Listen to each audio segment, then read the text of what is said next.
Hello students, welcome back to my channel. Today we are going to cover the part 2 of the story of village Palampur. ठीक है, second chapter number 1 है, part 2 करने वाले हैं आज हम, और इसमें हम बात करेंगे ग्रीन रिवॉल्यूशन के बारे में. ठीक है, लेट्स बिगिन. सबसे पहले समझते हैं फार्मिंग इन द पालमपुर. ठीक है, किस तरीके की फार्मिंग होती थी, किस तरीके का एरिया था, किस तरीके की लैंड थी, इसके बारे में समझते हैं. तो सबसे पहले है farming in Palampur. Farming is the main production activity in Palampur. तो लास्ट टाइम भी हमने ये पढ़ा था कि फार्मिंग जो है मेन प्रोडक्शन एक्टिविटी होती है पालमपुर की. 75% of the people who are working are dependent on farming for their livelihood. 75% जो लोग हैं वो किस पे डिपेंड करते हैं? फार्मिंग पे डिपेंड करते हैं फॉर देयर लाइवलीहुड, यानी जीवन के लिए. दे कुड बी फार्मर्स और फार्म लेबर्स. तो वो किस तरीके से हो सकते हैं? या तो वो फार्मर हो सकते हैं, किसान खुद, यानी खुद की ज़मीन हो उनकी, या फिर वो फार्म लेबर्स हो सकते हैं, यानी ज़मीनों पे काम करते हो. ठीक है, या तो खुद की ज़मीन हो उनकी या किसी दूसरे की ज़मीन पे वो काम करते हो. तो इस तरीके से 75% of the population of Palampur वो किस पे डिपेंड करती है प्रोडक्शन, अपनी लाइवलीहुड के लिए? तो फार्मिंग पे डिपेंड करती है. The wellbeing of these people is closely related to the production of the farms. तो ये लोग कब अच्छा कमाएंगे? जब प्रोडक्शन ऑफ द फार्म्स जो होगी, यानी ज़्यादा उपज होगी, तो ये ज़्यादा पैसे कमा पाएंगे. तो ये किस पे डिपेंड करेंगे? Production of the farms. ठीक है, but remember that there is a basic constraint in raising farm production. पर इसमें एक सबसे बड़ी प्रॉब्लम है, एक रुकावट है farm raising the farm production में. वो क्या है रुकावट? Land area under cultivation is practically fixed. जो लैंड एरिया है पालमपुर का, वो जो कल्टीवेशन के अंडर आता है. कल्टीवेशन का मतलब यहाँ पर है जो खेती के अंडर आता है, मतलब जिसमें खेती की जा सकती है, वो वाला एरिया क्या है? फिक्स है, मतलब वो इंक्रीज नहीं हो रहा. तुम भी देखते होगे कि गांव में एरिया जो होते हैं ज़्यादातर वो फिक्स ही रहते हैं. ठीक है, और कम ही होते हैं, ज़्यादा कभी भी नहीं होते. यानी खेती के लिए ज़मीन ज़्यादा कभी भी नहीं बढ़ती, सिर्फ वो हमेशा फिक्स रहती है. ठीक है, तो land area under cultivation is practically fixed. Since 1960 in Palampur there has been no expansion in land area under cultivation. 1960 से ही पालमपुर में कोई भी एक्सपेंशन नहीं हुआ है लैंड एरिया का कल्टीवेशन के under. By then, some of the wastelands in the village had been converted to cultivable land. ठीक है, कुछ जो एरिया, देखो 1960 से ही कोई भी एरिया इंक्रीज नहीं हुआ है कल्टीवेशन में, कोई भी नया एरिया ऐड नहीं हुआ है. इसे अभी हम मैप, एक टेबल है उससे भी समझेंगे. ठीक है, 1960 से ही कोई भी एरिया इंक्रीज नहीं हुआ है, ज़मीन इंक्रीज नहीं हुई है खेती के लिए. ठीक है, जो वेस्ट लैंड है, by then some of the waste land in the village had been converted to the cultivable land. कुछ जो ज़मीन खराब पड़ी हुई थी उसका यूज़ किया इन्होंने कल्टिवेबल लैंड बनाने के लिए. There exist no further scope to increase from production by bringing new land under cultivation. और अभी इनके पास कोई भी ऐसी मेथड नहीं है जिससे जो खेती है उसको इंक्रीज़ किया जा सके. ठीक है, यानी अगर आपको प्रोडक्शन इंक्रीज़ करनी है, प्रोडक्शन का मतलब यहाँ पर ये है जो गेहूँ है, गेहूँ की फसल है, गन्ने की फसल है, इसको इंक्रीज़ करना है, इसकी प्रोडक्शन को इंक्रीज़ करना है. जैसे मान लो एक साल 200 किलो गेहूँ उगाया गया उसी ज़मीन पर, तो अगले साल अगर उसे आपको 240 या 300 करना है, तो क्या किस तरीके से कर सकते हो? या तो ज़मीन इंक्रीज़ हो जाए, ज़मीन बढ़ जाए, तो फिर वो प्रोडक्शन इंक्रीज़ होगी, या फिर कोई मेथड्स लानी होंगी जिससे वो प्रोडक्शन इंक्रीज़ हो जाए. लेकिन क्योंकि यहाँ पर कोई भी क्योंकि एरिया, जो लैंड एरिया है वो इंक्रीज़ नहीं हो रहा, तो हमें क्या चाहिए? मेथड्स चाहिए जिससे production of the food grains वो इंक्रीज़ हो जाए. और यहाँ पर हम मेथड की बात कर रहे हैं, तो यहाँ पर मेथड कौन कौन सी यूज़ होंगी? मल्टी क्रॉपिंग होंगी, यानी कि मल्टीपल क्रॉपिंग करेंगे हम. अभी आगे जाके मैं तुम्हें समझाऊंगा क्या क्या होता है मल्टीपल क्रॉपिंग. और हम ग्रेन रिवॉल्यूशन की वजह से भी जो फूड प्रोडक्शन है उसको इंक्रीज़ कर पाते हैं. ठीक है, by then some of the wastelands in the village had been converted to cultivable land. There exist no further scope to increase farm production by bringing new land under cultivation. तो कोई भी ऐसी method नहीं है जिससे हम land area increase कर सकें, ठीक है। तो अब बात करते हैं जो गाँव में ज़मीन होती है उसको किस तरीके से मेज़र करते हैं हम, मेज़रमेंट ऑफ लैंड एरिया। देखो, जो स्टैंडर्ड यूनिट होती है मेजरिंग लैंड की वो होती है हेक्टेयर। क्या होती है? हेक्टेयर, ठीक है। हेक्टेयर क्या होता है? हेक्टेयर होता है 1 hectare equals the area of square with one side 100 metre square, ठीक है, 100 मीटर। तो देखो ये है हमारी ज़मीन, ये कितना मान लिया तुमने? 100, और ये भी कितना होगा? 100। तो आपको एरिया ऑफ रेक्टेंगल निकालना आती है, तो L इंटू बी, यानी कि 100 इंटू 100। तो जब आपके पास 100 मीटर ऐसे और 100 मीटर ऐसे ज़मीन हो, तो जो ये एरिया रहा इसके अंदर का, ये वाला जो एरिया है, ये कितना एरिया हो गया? ये हो गया 10,000 मीटर स्क्वायर, ठीक है। एरिया क्या हो गया? 10,000 मीटर स्क्वायर, क्योंकि जब आप 100 को 100 से मल्टीप्लाई करोगे तो 10,000 आ जाएगा। तो जो 10,000 मीटर स्क्वायर है इसे कहते हैं 1 हेक्टेयर। क्या कहते हैं? 1 हेक्टेयर, ठीक है, याद रखना। तो standard unit of measuring the land is hectare, though in the villages you may find land area being discussed in local unit such as bigha या गिंठा, ठीक है। कहीं से बीघा बोलते हैं, कहीं गिंठा बोलते हैं, तो ये याद रख लेना। आज तुम्हारा काम यही है, ये पता करना कि एक बीघे में कितने मीटर स्क्वायर होते हैं, एरिया कितना होता है उसका, अगर मीटर में कन्वर्ट करो तो, ठीक है। Is it important to increase the area under irrigation and Y?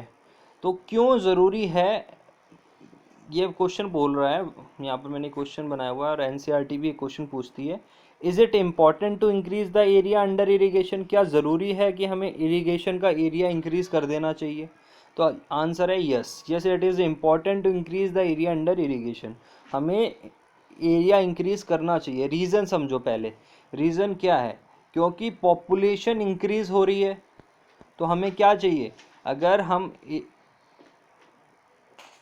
अगर पॉपुलेशन इंक्रीज हो रही है तो हमें क्या चाहिए? ज़्यादा प्रोडक्शन चाहिए, ठीक है। ज़्यादा प्रोडक्शन के लिए हमें खेती के लिए जो एरिया है वो भी ज़्यादा चाहिए, ठीक है, तभी तो हम ज़्यादा लोगों के लिए प्रोडक्शन कर पाएंगे।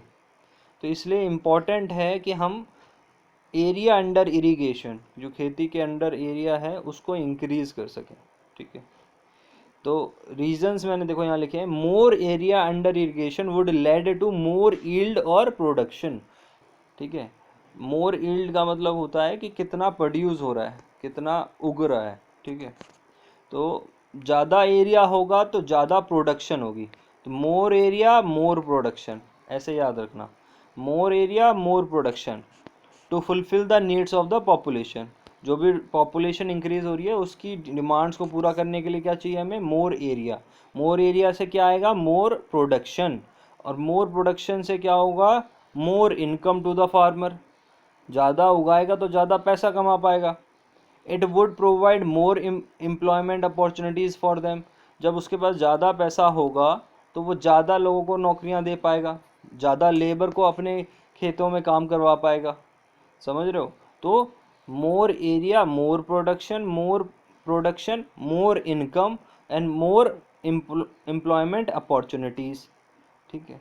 और जब उसके पास एक्स्ट्रा पैसा होता है, supplement income, their supplement income can provide them more capital for further investment in non farm activities, ठीक है। सप्लीमेंट इनकम का मतलब ये होता है कि जब आप ज़्यादा पैसा कमा लेते हो, ज़्यादा पैसा है आपके पास, एक्स्ट्रा पैसा है, तो आप उसको एज अ कैपिटल इन्वेस्टमेंट करने के लिए यूज़ कर सकते हो। एज अ कैपिटल आप क्या करोगे?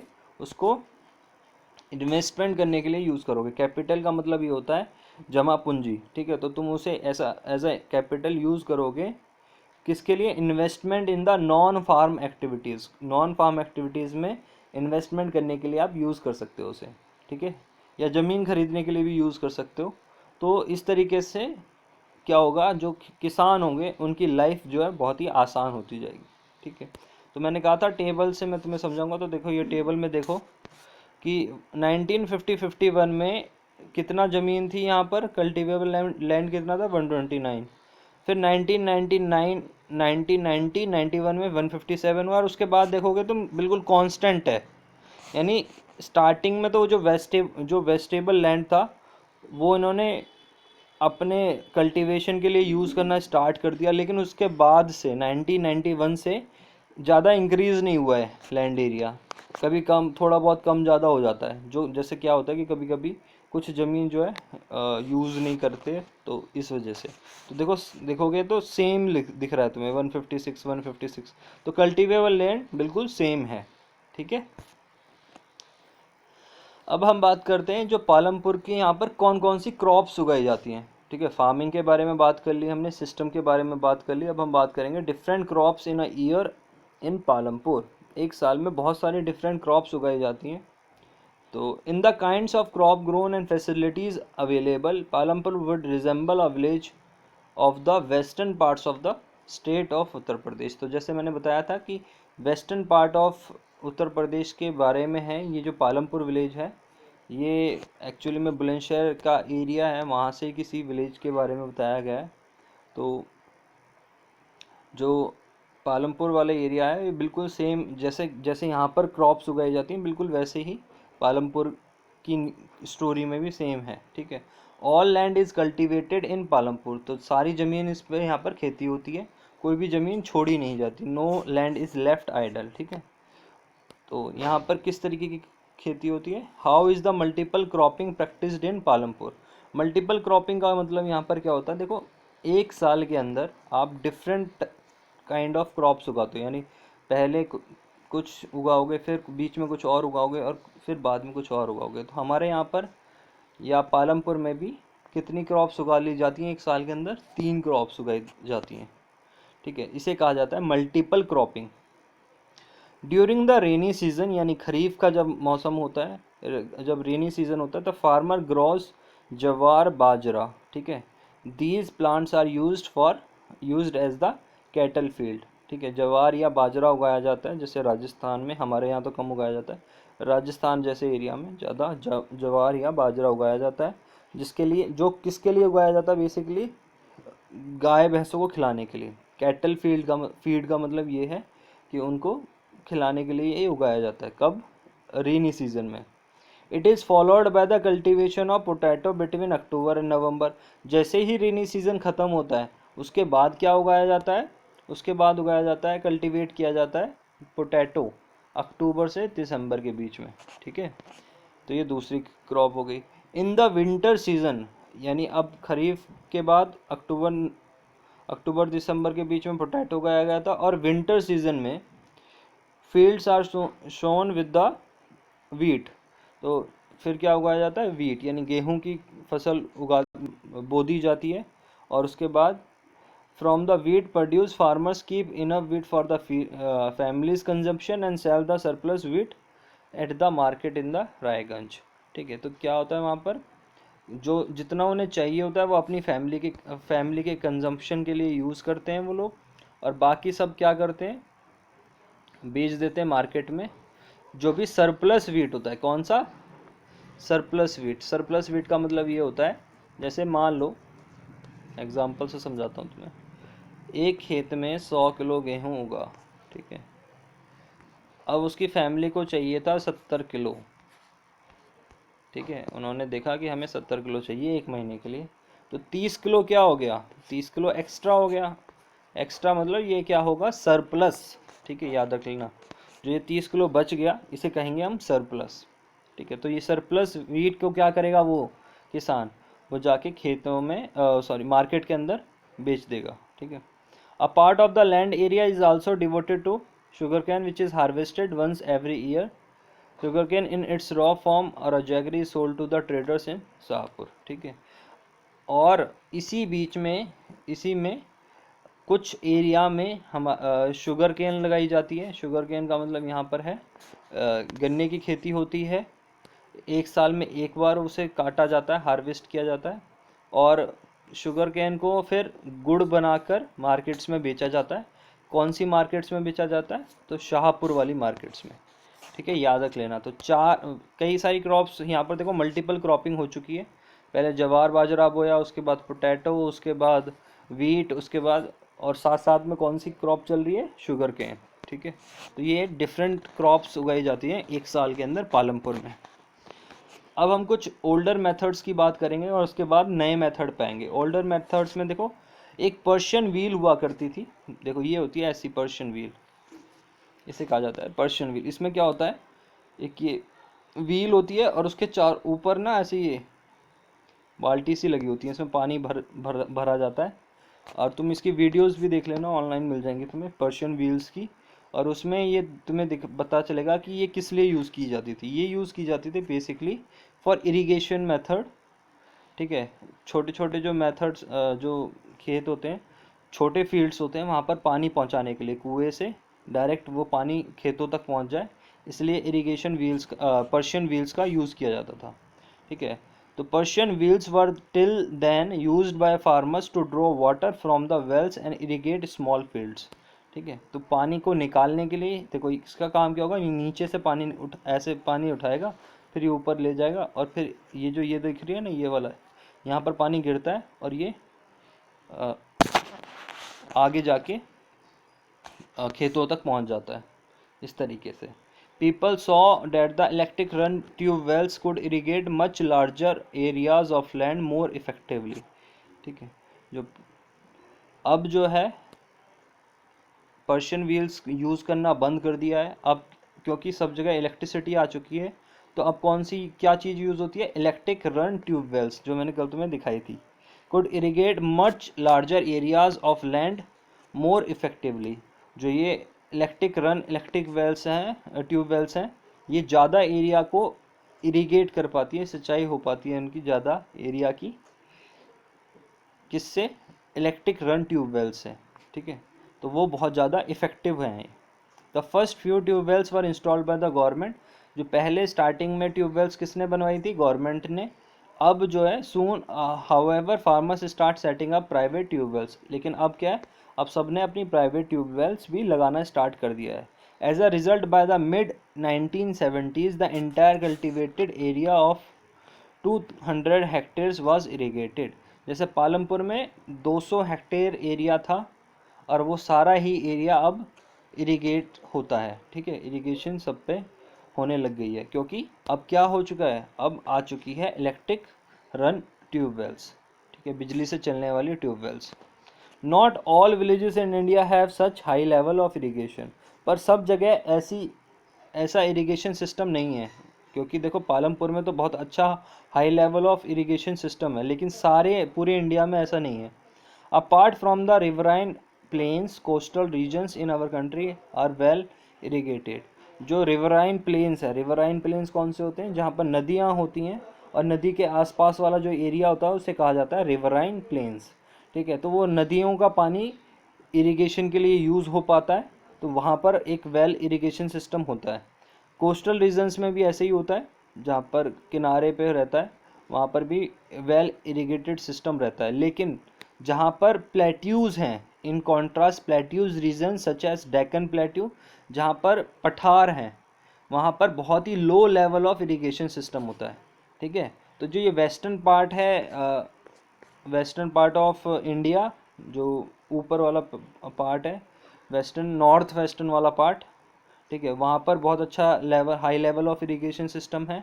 जहाँ पर रिवराइन प्लेन्स हैं, कोस्टल रीजन्स हैं, वहाँ पर बहुत अच्छा हाई लेवल इरिगेशन सिस्टम है।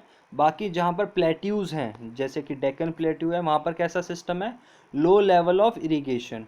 ठीक है, of the total cultivative area in the country, a little less than 40% is irrigated even today।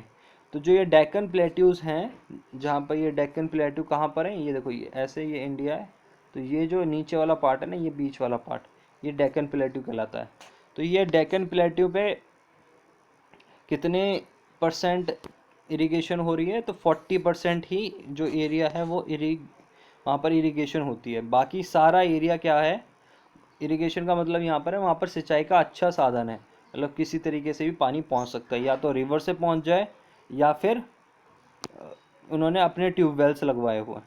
लेकिन बाकी जो 60% है डेक्कन प्लेट्यू में, वो किस पे डिपेंड करता है, रेनफॉल पे, यानी बारिश के ऊपर डिपेंड करता है फॉर इरिगेशन, सिंचाई के लिए। ठीक है, तो इस तरीके का सिस्टम है इंडिया में।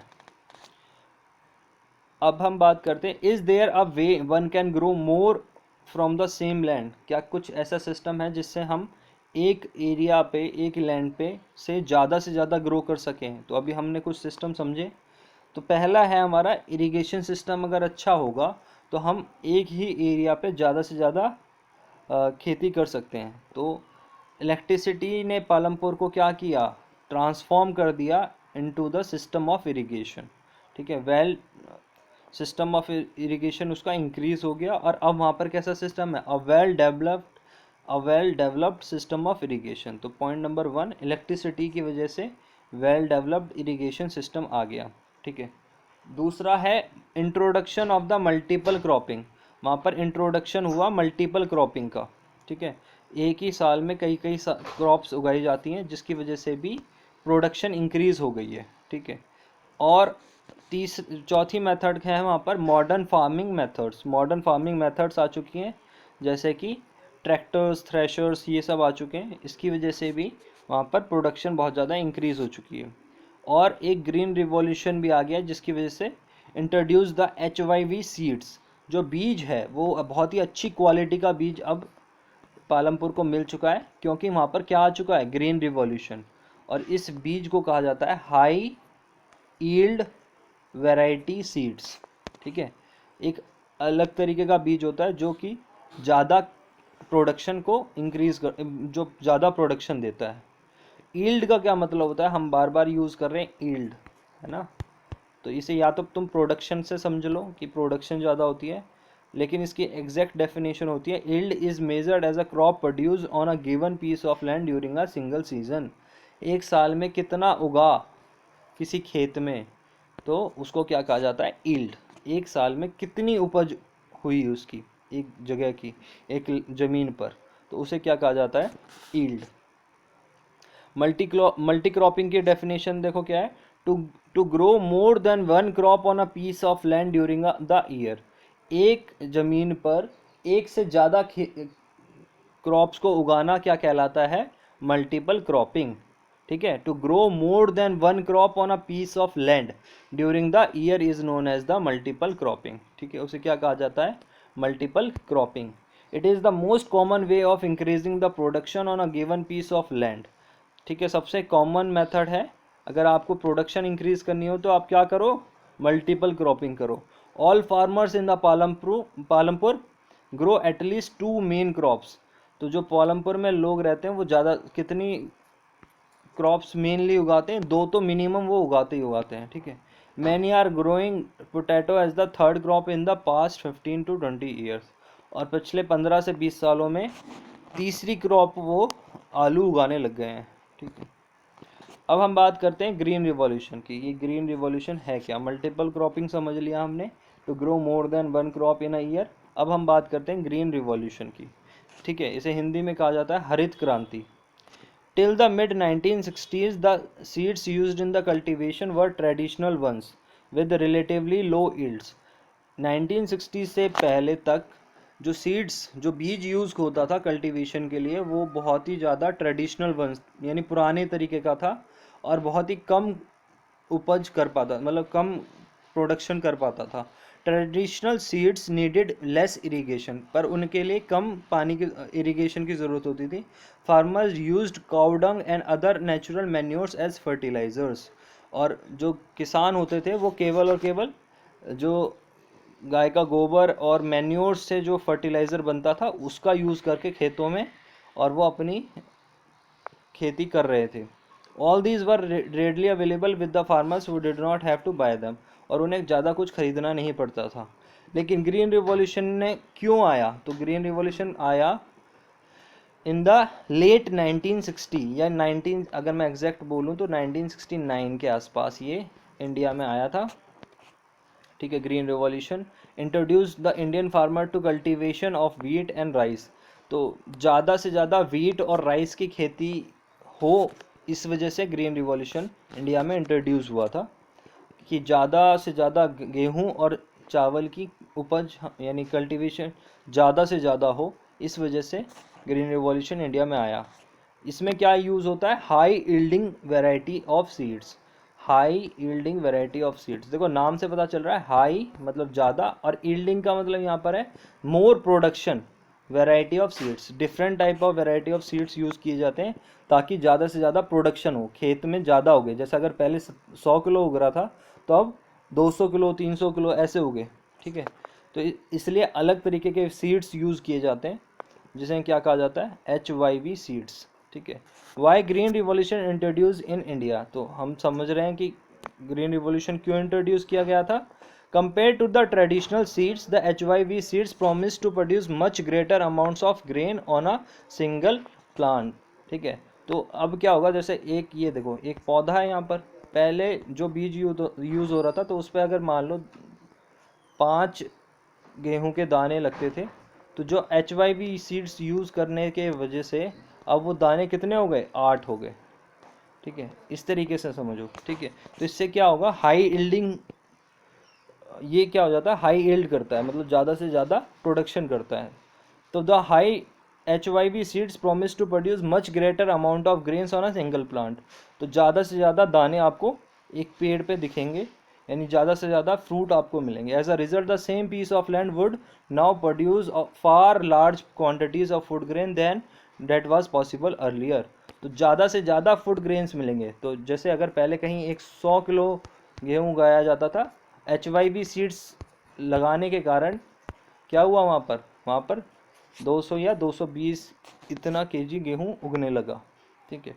तो दुनिया में ग्रीन रिवॉल्यूशन कौन लाया, हरित क्रांति या ग्रीन रिवॉल्यूशन के फादर किसे कहा जाता है वर्ल्ड में, तो उनका नाम है नॉर्मन बोरलॉग। और इंडिया में किसे कहा जाता है, तो MS स्वामीनाथन, ठीक है। याद रख लेना ये दोनों नाम। कहाँ पर ये सबसे पहले इंट्रोड्यूस किया गया था, तो ये इंट्रोड्यूस किया गया था 3 जगह पे, पंजाब, हरियाणा और वेस्टर्न उत्तर प्रदेश पे, ठीक है। क्योंकि देखो इसका रीज़न भी है यहाँ पर क्यों किया गया था, क्योंकि जो ये HYV सीड्स है ना, इसको चाहिए बहुत ज़्यादा इरिगेशन, यानी पानी की बहुत ज़्यादा रिक्वायरमेंट होती है। और क्योंकि हमारे यहाँ पर पंजाब में, हरियाणा में और वेस्टर्न उत्तर प्रदेश में इलेक्ट्रिसिटी आ चुकी थी और ट्यूबवेल्स, अंडरग्राउंड वाटर बहुत ज़्यादा होता है, तो ट्यूबवेल्स का यूज़ करके हाई HYV सीड्स का यूज़ करना बहुत ही आसान हो जाता था, ठीक है। अब हम बात करते हैं merits of the green revolution की, क्या क्या फ़ायदा है, एडवांटेजेस क्या क्या हैं इसके। तो सबसे पहला है high yield due to the use of HYV seeds, तो क्या मिलेगा, सबसे पहले ज़्यादा प्रोडक्शन, हाई यील्ड मिल रहा है। दूसरा, green revolution introduce a number of modern farming methods in India, बहुत सारी मॉडर्न फार्मिंग मेथड्स लेके आया ग्रीन रिवॉल्यूशन, ठीक है। जैसे कि ट्रैक्टर का यूज़ करना, फर्टिलाइज़र्स का यूज़ करना, पेस्टिसाइड्स का यूज़ करना, ठीक है। ट्रैक्टर्स, थ्रेशर्स का यूज़ करना in place of the plugging, इससे क्या हो जाता है, प्लगिंग और हार्वेस्टिंग बहुत ज़्यादा फास्ट हो जाती है, ठीक है। इससे they were rewarded with the high yields of wheat, तो इससे हमें क्या मिलेगा, ज़्यादा से ज़्यादा गेहूं की खेती ज़्यादा मिल रही है, ठीक है। पहले मैनुअल हुआ करता था, अब जो है मशीनों का यूज़ होने लगा जब से ग्रीन रिवॉल्यूशन आया। Higher yield enabled farmers to sell the surplus food in the market and earn more, तो ज़्यादा प्रोडक्शन हुई तो उससे क्या होता है, सरप्लस फूड ज़्यादा आया फार्मर्स के पास। जब आपके पास ज़्यादा सामान बचेगा, यानी जितना तुम्हें चाहिए था उससे ज़्यादा तुम्हारे पास बच रहा है, तो तुम क्या करोगे, उसे मार्केट में बेचोगे और तुम्हें ज़्यादा कमाई मिलेगी। Pesticides and insecticides are able to protect the crop from pest and insects. देखो जो ये HYV सीड्स हैं, इनके साथ जब ये HYV सीड्स आती हैं तो इसमें 2 चीज़ें आती हैं, एक तो ज़्यादा पानी यूज़ करना पड़ता है और दूसरा होता है पेस्टिसाइड्स और केमिकल फर्टिलाइज़र्स का भी यूज़ करना पड़ता है, ठीक है। तो इसके साथ आया पेस्टिसाइड्स और इंसेक्टिसाइड। तो ग्रीन रिवॉल्यूशन में 2-3 चीज़ें और आई, वो क्या था, पेस्टिसाइड्स का यूज़ होने लगा to protect the crop from the pests, और इंसेक्ट से बचाने के लिए पेस्टिसाइड और इंसेक्ट से बचाने के लिए इंसेक्टिसाइड का यूज़ करा जाने लगा। A good irrigation system is able to enhance crop production, और इरिगेशन सिस्टम भी इंक्रीज़ हुआ क्योंकि मॉडर्न फार्मिंग होती जा रही थी, तो इसकी वजह से भी क्रॉप प्रोडक्शन इंक्रीज़ होती गई। एक एग्जांपल है देखो इसमें, पालमपुर वाला, देखो in Palampur the yield of wheat grown from the traditional variety was 1300 kgs per hectare. पहले कितना, 1 हेक्टेयर में कितना गेहूँ उगता था, 1300 kg. With HYV seeds, the yield went up to the 3200 kg per hectare. तो 1300 किलो जो गेहूं उग रहा था पहले, अब कितना उगने लगा? 3200 kg. तो देखो इंक्रीज कितना हुआ है. There was a large increase in production of wheat. Farmers now had greater amount of surplus wheat to sell in the markets. और उनके पास ज़्यादा गेहूं बच गया, और फिर वो ज़्यादा गेहूं उन्होंने सरप्लस जो व्हीट था वो मार्केट में सेल आउट करते हैं, और उससे मोर अर्निंग होती है उनकी, मोर इनकम होती है. ठीक है, अब बात करते हैं last limitations of the green revolution. HYV seeds, however, needed plenty of water and also chemical fertilizers and pesticides to produce best result. ठीक है, तो ये ही इसका मेनली प्रॉब्लम भी है, क्योंकि ये देखो बहुत ज़्यादा पानी रिक्वायर्ड होता है इसमें, और केमिकल फर्टिलाइज़र्स की रिक्वायरमेंट होती है. ठीक है, और पेस्टिसाइड्स की रिक्वायरमेंट होती है. तो इसकी वजह से क्या होता है, तो इसकी वजह से लिमिटेशंस भी होती है. जो केमिकल फर्टिलाइज़र्स आप ज़्यादा यूज़ करते हो तो लॉस ऑफ फर्टिलिटी हो जाता है, यानी कि ज़मीन जो है ख़राब होती जाती है और उसकी फर्टिलिटी डिक्रीज़ होती जाती है, यानी वो कम उपजाऊ होती जाएगी. ठीक है, तो केमिकल फर्टिलाइज़र्स का use as per the requirement ही करना चाहिए. दूसरा, HYV seeds however need plenty of water, क्योंकि ये बहुत ज़्यादा पानी चाहिए होता था, तो इसकी वजह से क्या हुआ, this usages the continuous use of ground water for tubewell irrigation has reduced the water table below the ground. तो इसकी वजह से क्या हुआ, देखो continuous use of ground water, बहुत ज़्यादा ट्यूबवेल यूज़ करने के कारण जो ग्राउंड वाटर है वो कम होता चला जाएगा, तो उसकी पानी की कमी होती जा रही है वाटर टेबल में. ठीक है, केमिकल फर्टिलाइज़र्स के कारण और क्या हुआ, the chemical fertilisers easily soluble in water can dissolve in the ground water. क्योंकि केमिकल फर्टिलाइज़र्स पानी में आसानी से मिल जाते हैं, ईजिली सॉल्यूबल हैं, तो वो ग्राउंड वाटर में भी मिल सकते हैं, इसके चांसेस हैं, और ग्राउंड वाटर को पॉल्यूट कर सकते हैं, ख़राब कर सकते हैं. ठीक है, तो ये भी हार्मफुल होता है. और क्या होता है, chemical fertilisers can kill the bacteria and micro organisms helpful for the soil.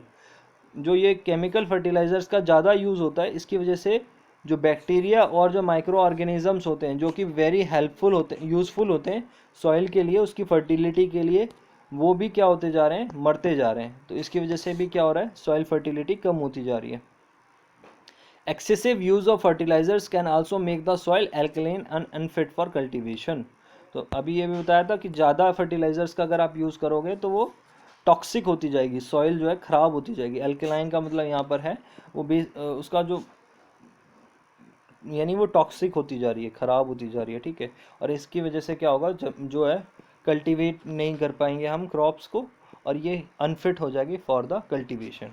ठीक है, तो ये हमारा आज का टॉपिक ख़त्म होता है. Please like, share and subscribe. Thank you.